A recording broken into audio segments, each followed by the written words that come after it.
Chris Thomas here with the Fusion Odyssey. Super pumped that I'm sitting down with one of my guys, Alex Bachman. His story is yet another story of success that is on a level and a spectrum that most people don't even comprehend. Alex, how you doing today? I'm good. How are you, Chris? Yeah, I'm good, brother. So AB and I have worked together since 8th grade, yeah? Yeah, originally I went to Fusion as a quarterback. And I did a camp, I think that was like 6th grade, but you were working with the receivers. And then I realized I wasn't even like 5 foot, like by the time I was in 8th grade, like I was really undersized. So I figured I wouldn't be tall enough to play quarterback, so I wanted to go the receiver route. But then I came back to your camp as a receiver. And it was at Newbury Park High School. And there was probably, 20 guys. Take everyone back just a little bit, because you are right. When I met you, yeah, you were a kid who was very undersized. And I'm confident that, like most people who are young, you probably had some level of insecurity about that, especially playing the game of football. Is that fair to say? Absolutely. So your freshman year, you're working with me. You feel like you're equipped to go out and do what you want. At that time, your high school only had JV and varsity, right? No freshman team. That's it, yeah. So every freshman had to play varsity. Had to play JV, yeah. right? So every freshman had to play JV. Yeah, except there's a few exceptions. There's like maybe 1 or 2 kids a year that would go play varsity. Yep. So now you're lumped in with sophomores, right? And at that point, you're still not that big, correct? Like in the 9th grade? 5'2", 5'3", maybe. Okay. So you're going out there, and was it because of your size that they didn't play you? Do you think that it was too easy to overlook you?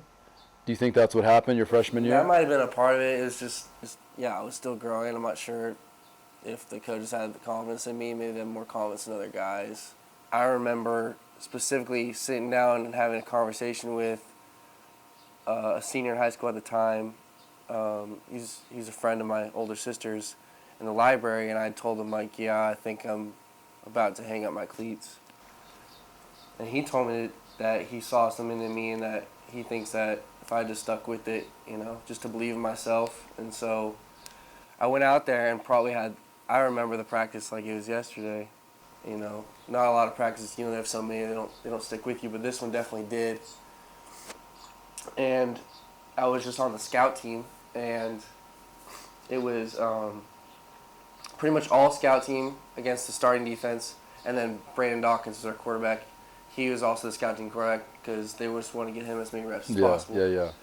And I toasted the starting DB at the time like 3 times, and the entire sideline starts like coming off the sideline, and kind of getting just around me and the starting DB, and then I pancaked him and put him on his butt, and everyone was going wild, and it was the first time I felt like in a while that I was getting recognized for the way I was performing. Yeah.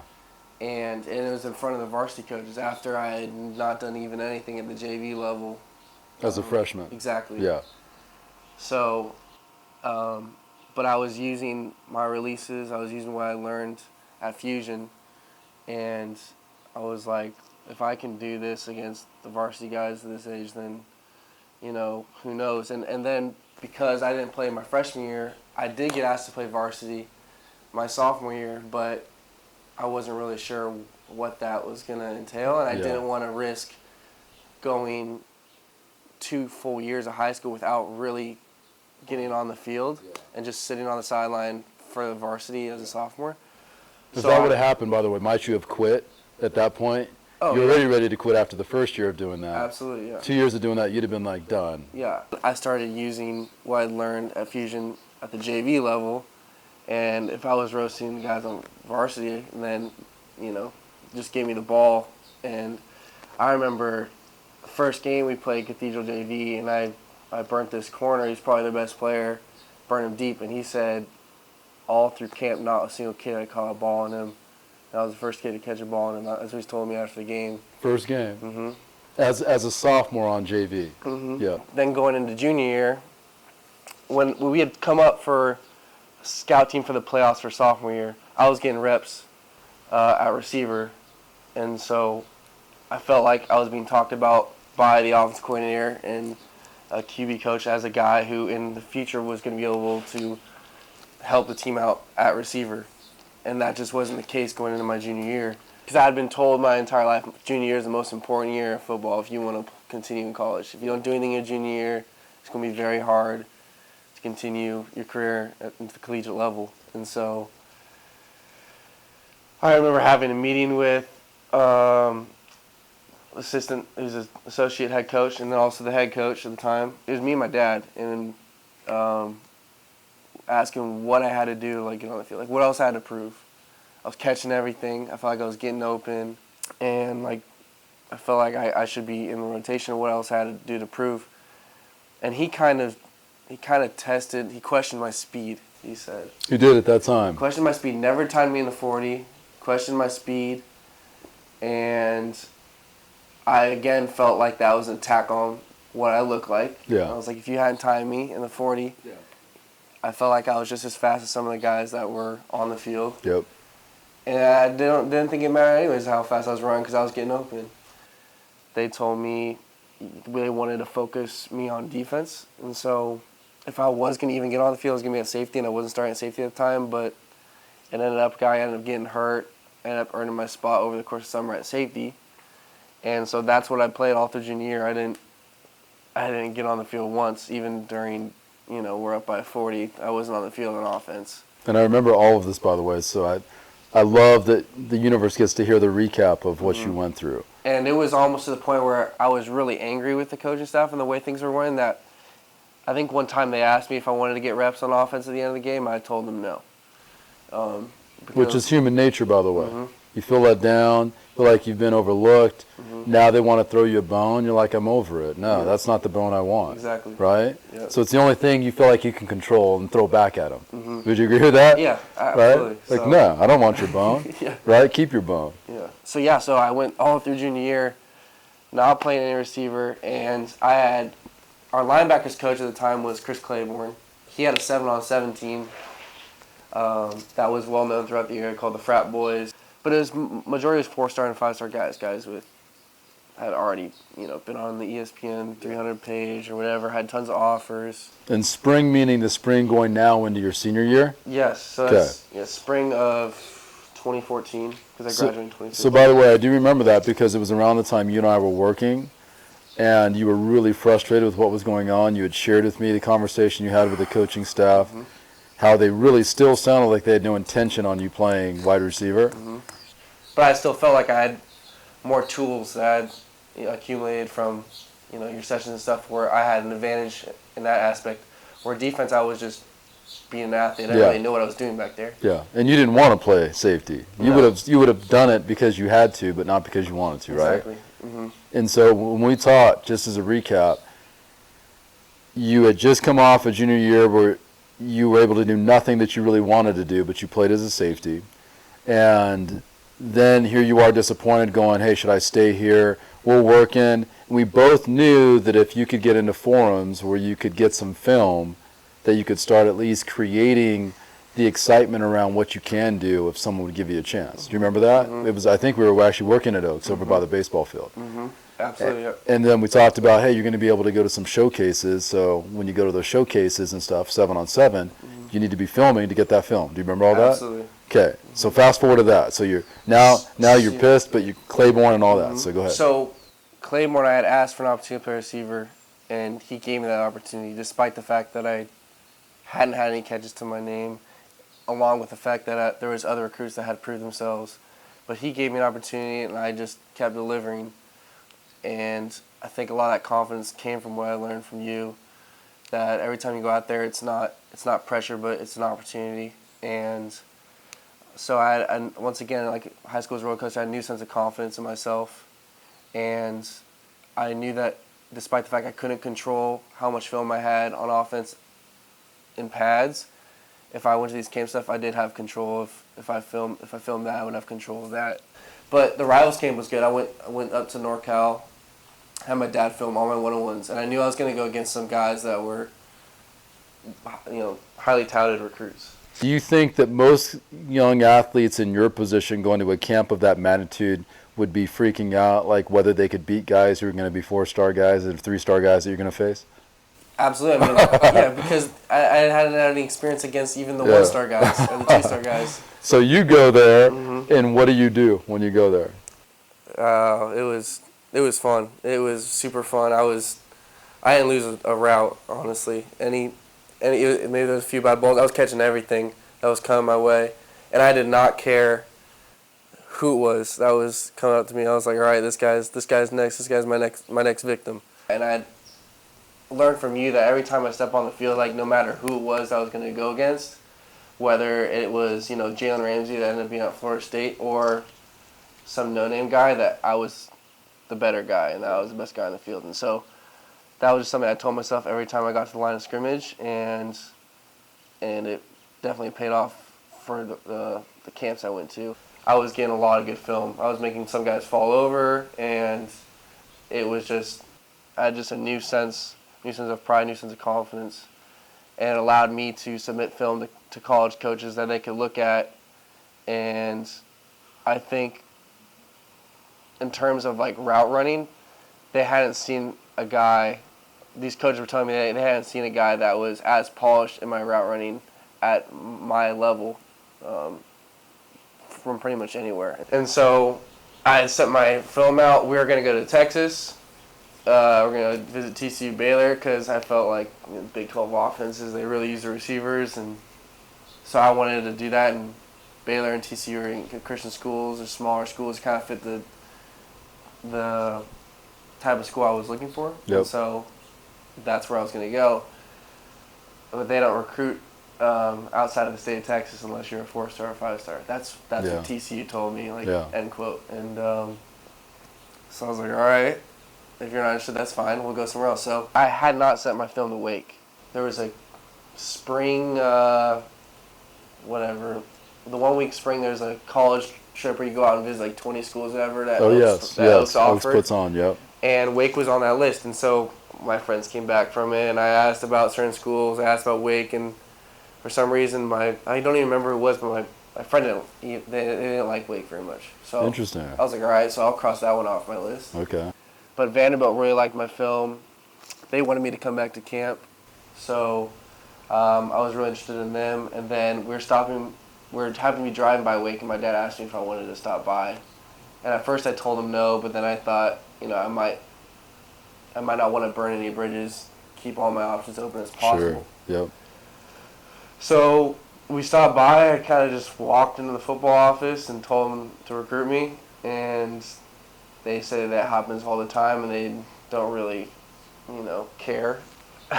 But because I was a California kid, they gave me, I guess, a different type of treatment, because if they hadn't heard of me and I was in the, East Coast area that we recruit often, then they would think I'm just, but Connecticut, right? Because they don't recruit California, they thought maybe they would give me a shot. So my receiver coach says usually he doesn't look at any of the guys' film that come in, even though they tell him to send them their film.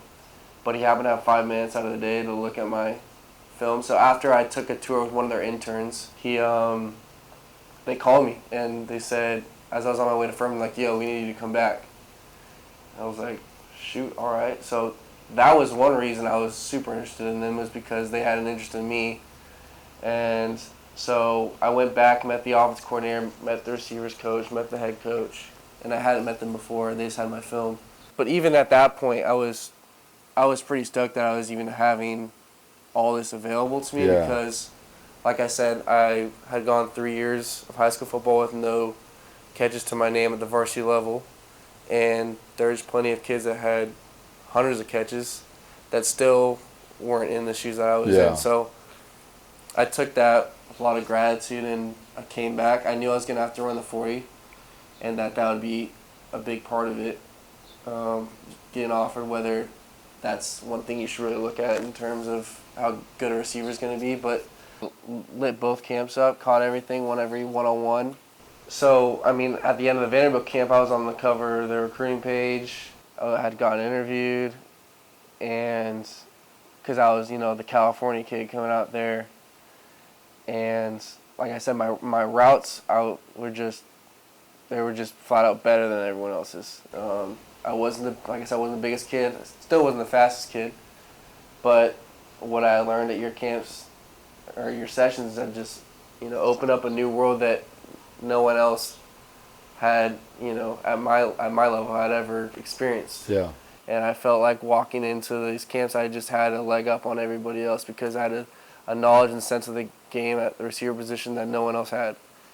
And it allowed me to do things that made me look like I was beyond my years Yeah. of that of a high school kid. So going forward, Wake offered me, and I committed right on the spot because I wasn't going to play around with it. People still to this day ask me, like, what the heck happened, like how I got to Wake. They don't understand it. Yeah. And I make sure I'm actually, like, I'm super, like, proud of it because I didn't take a route that most recruits, like, took. And so I'm able to tell DBs, like, yo, like, don't mess up. I catch a ball and you just let you know, like, I only had 12 catches in high school. High schoolers don't let me catch balls on you, so so but kids just still can't believe it. Like, how the heck did you get to Wake? And I give a lot of it to just what I learned, mentally and physically and what I was doing on the field, because without those tools that I learned from you, knowing that I had what I felt was like a step up on all my competition, without that I would have been really down in the dumps and probably wouldn't have been able to go to camps and done what I was able to do, and therefore create the spark that ended up, getting me recruited to Wake. And so from then I was able to go into my freshman year, and whether I look back and, like, wish I had the year back, they didn't redshirt me because the guys that were higher recruited than me that had come in with me in my class weren't able to run routes and didn't have the knowledge of the game like I had. Yeah. They just could run fast and were able to run by everyone in their high school. And so it gave the coaches a sense of confidence that I was a guy who is further along in, my growth of football and my knowledge of football and the game. I earned my starting spot going into my sophomore year. Didn't have the, I guess, help on offense to, like, really be successful and make a lot of plays. A lot of things were going my way. Whether I would, like, catch a ball and I'd have, like, one toe out of bounds, like, stuff like that. It was a frustrating season, like, offensively, because I thought I was going to produce a lot more than I did. I wasn't getting a lot of balls in though I was starting. Just as a whole, our offense was not doing well, and I wasn't able to be very successful. But then coming into spring semester, the kid that had redshirted and then they'd put over me, he ended up leaving. He ended up coming back, but he left for a semester. So they moved one of their slots that had playing time also along with me. They moved outside, so now it was a new competition. And I was making plays all spring. I led the spring game in, receiving yards, and I was having a good, I thought I was going to start and then just have, once again, the junior year, I had always, another football season I'd always dreamed of, because at this point there had been so many in a row that, like, had not gone the way that I had envisioned it. And so, it's my junior year, and I pulled my hamstring in camp, and spot's gone. Once my hamstring is back, second, third game of the year, I'm still not getting any reps or any respect. I wasn't sure if it was ever going to come. I told my parents to stop coming to games, stop wasting their money, and just like high school, I was ready to sign my transfer scripts. I remember this conversation too, by the way. Yeah, I remember this. I was ready to sign my transfer scripts and bounce, and I was willing to risk, like, having to transfer and earn my spot again. It was at a point where I just didn't want to be there, and so now I'd go out in games, like during garbage time and halftime. The first time it happened was second game of the season. First game of the year, I scored a touchdown in the second half. I figured I wasn't playing very much because of my hamstring. I felt like I'd proven my hamstring was healthy, so my second game, I felt like I was getting more playing time. Second game comes out against Boston College, I'm not playing at all. Then we're winning by a lot. They throw me in. I was so flustered by what had been happening that I couldn't even line up, like, correctly, and I was just so shook. I wasn't happy with God, to say the least. Like, I was like, God, I've been through enough. Like, come on, like, Yeah. At what point am I going to do everything right and you give me a break here? Exactly. Right? You know, Like, 'cause you this want me to is, be a soldier and, like, 4 years of high school, none Yeah. of them really went the way I wanted it to. Freshman Yeah. year, I wanted to redshirt. They didn't redshirt me. Sophomore year, I finally started. Things didn't pan out the way I Yeah. figured it would as a starter. Then junior year, I lose my starting position, and it's just like, all right, like, give me a break. But then we're gonna play Notre Dame with South Bend. We're gonna play number 3 ranked Notre Dame. They had only let up 20 points. This is the most they had let up all year long. By this time, it's the 8th game of the year, and I woke up that Monday morning and I called my parents. Like, something had told me to ask them to come to the games, and I usually listen to music on my headphones, but instead I decided to open up Scripture. I opened up to Proverbs. It was November 3rd, so I opened up to Proverbs 3. And so I'm reading that. I come to Proverbs 3, 5 through 6. And it says, trust in the Lord with all your heart and lead not on your own understanding, and always acknowledge Him. He'll make your path straight. And so that really stuck with me for all pregame. And then I go in. It's raining.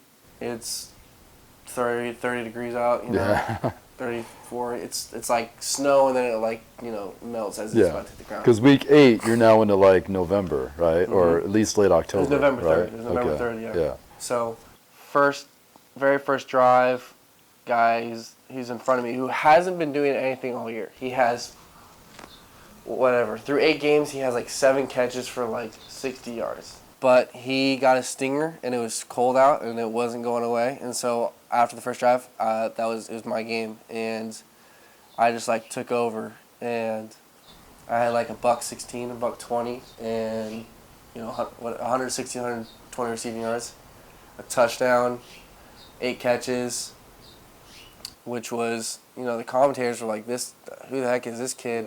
He's only had 2 catches all year, 3 catches all year, or whatever. The heavenly gates are like opened up in front of me, and we put 38 points up on them. We lost, but we had almost doubled the production of any offense that had gone up against them, against the number 3 team in the country at their place. Yeah. And so that was that new sense of confidence. Like, not only can I do this, but like I can do this at a high level against the best teams in America. Everything I do in college, all my routes, getting in and out of breaks, stuff like that, is all started from what I learned at Fusion. It just, I don't know, it just allows me to be super successful. And even in a time where I was facing a lot of adversity, I just come all that way from, the little 4'11" kid in 8th grade. Yeah. And so from then on, like, I wasn't starting the rest of the year, but I was able to get more into the rotation, and I lit up Duke. I lit up Texas A&M at SEC school on national television, our bowl game, and by that time I had just been doing so much that when I came back in January to tell them, like, like whatever happened last year, like, either I'm starting or I'm out, because I felt like I had, tripled the production of the kid I was competing against in a way smaller time. Yeah. And so they moved him to safety before I was even able to have that meeting. And now I'm going into my senior year, and I'm the guy that they trust at every position. I'm starting for a Power 5 school. I'm playing against Clemson, Florida State, Notre Dame, week in, week out. And it's the same kid that, senior year of high school, going into senior year, had no catches and ended up graduating with 12. And I pretty much had the same amount of production my entire high school career as I did against the number 3 team in the country on national television. Through everything that you've learned through our time together about what sports is meant to be for you and how it's meant to be this mechanism of discovery, right? Knowing that you'd like to play in the league one day, whether that happens or not, what did your time with me allow you to discover about yourself and about your perspective in regards to life? And what can you take away from our time together that's going to help you for the next 50 or 60 years of your life? I'd say probably just learning to play free and learning that I can only control what I can control, and that there's going to be things that, the obstacles that I face that, I can't control, and all I can control is how I'm going to bounce back and react to that. Like I said, I was able to go against guys that I had no business going against. Yeah. And felt like they're the ones that had no business going against me. Yeah. And you dominated them. Absolutely. Yeah. Right? You dominated them. Dominated them. Just kind of just exposed them, and like I said, just got me to a new level, new platform that I didn't really even ever think was gonna actually, happen. I never thought it was gonna get that level. And so you've heard me talk about it. You've experienced with me. I've said forever there's three components to sports: intellectual, psychological, and then the physical, which is where the fundamental and technical fall under. You and I both know, because you've lived it and you've done this at the highest level, and you've done it under circumstances that most people would never be able to do what you did, because they don't develop. They've never been introduced to the way of development the way that you have. They develop by trying to go get physically bigger, stronger, faster, and they think that that's the answer. Unfortunately, there's a ceiling to that. And if you don't access the intellectual component, psychological component, you're giving up 65% of why you'd be great. How strongly do you believe that, as someone who actually went through it, and you look around you and the people that you competed with are guys who are only try to develop themselves athletically, and yet you tapped into the three elements? How strongly do you believe that statement's true, that this is a world that most athletes don't even understand, and if you understood it, you would never believe you could turn into what you're about to turn into? It's 100%. Like, there's so much of the game that's mental and psychological. If you're not, don't have those right tools, then it could really affect you, even if you are a superior athlete.